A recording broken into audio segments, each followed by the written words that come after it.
As the cliche goes, it's an ill wind that blows nobody any good, and while Russia's invasion of Ukraine is a truly terrible thing, look what it's done to Australia's trade surplus. A record $16 billion in May, thanks to booming coal and LNG exports, as well as the return of tourists.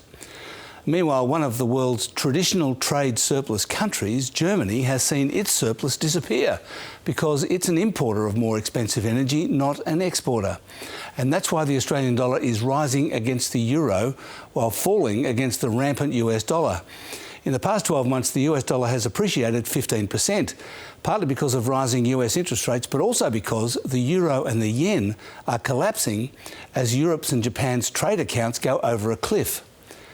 Today's trade data here pushed the Australian dollar back above 68 US cents, while the pound sterling is also rising because of the apparently imminent departure of Prime Minister Boris Johnson. Speaking of which, here's a nice graph of ministerial resignations by UK Prime Ministers, with Mr Johnson making a concerted bid to catch up to Theresa May, who also lasted exactly 3 years before too many ministers rode off in too many rowboats. British share market investors were untroubled last night by the ministerial exodus, with London stocks joining all global markets moving higher. Commodities continued to fall, with gold, copper, oil and iron ore all down.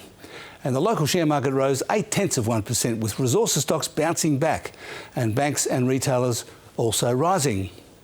And that's finance.